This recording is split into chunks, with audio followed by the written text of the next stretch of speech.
went to the Commonwealth Games in 2014. And this is funny because all my mates, we were all graduating, and they were like, what are you going to do? You know, I was like, I'm going to get a pro contract. They were like, well, what if you don't? I was like, I will. Yeah. And they were like, fucking hell. Okay. yeah. So I was 20, 21. Yeah. And I was like, I'm going to make it happen, basically. And I did it. I got to obviously qualified a year in advance for the Commonwealth Games because I hit the criteria beforehand. It was obviously in Glasgow, so Scotland were selecting the team. You could qualify a year before if you hit all the criteria. So thankfully I did that, and I was sort of in a solid position for the whole year training for these games. Went in and I was racing David Rudisha, who was the world record holder, Olympic champion. Nigel Amos was the 4th fastest man in the world, Olympic silver medalist. We had a guy called Ferguson Rotich from Kenya, who was the fastest man in the world that year. A whole host of others. I think I was ranked maybe 21st on the rankings. And everyone was like, oh, let's hope Guy gets out his heat. And I was like, nah, stop that. Like, I'm making the final. So, and I said to the papers, I want Rudisha in the first round. And they were like, who the hell is this kid? And the seeding came out for the heats, and I get Rudisha. And I was like, oh, maybe I should have Careful what you wish for. Yeah. Exactly. Yeah. But qualified out my heat, semi-final, and it's probably the most sort of like strongest memory I have with everything that I've done, purely because like the stakes were so high. There was 50,000 people in Hampden screaming for anyone in a home nation's vest, but let alone a Scottish vest.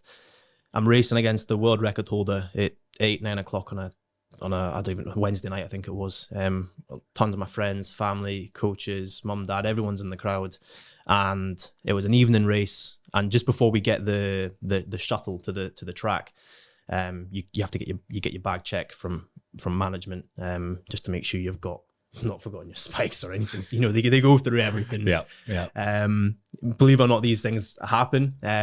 So we went through all of that. And but before that, I got a shower, and I was sick in the shower with nerves. And I was like, come on, get your shit together, guy. You can do this. And I was warming up, and then the way we came out, you go to a call room, basically. So once you're doing your warm up, you get called into a call room about 25 or 30 minutes before you actually race, and it's almost like it's like a chicken pen, and all these, I don't know if you've seen it, but like all the athletes from each heat are in. Yeah. It's almost just, you're just looking at each other and you're sizing each other up, and some people are joking around, talking, other people are in the zone, just doing it in their own way.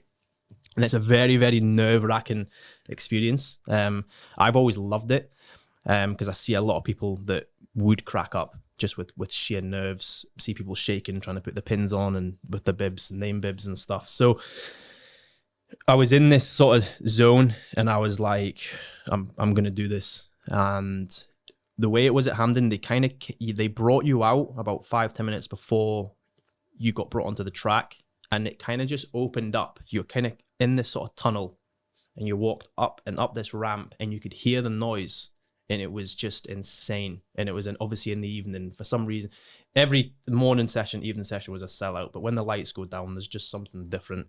And I could hear this noise, and it was crazy.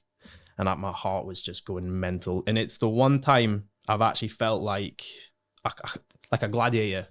Like when you're walking out and you can't really see anything, but you just hear this noise.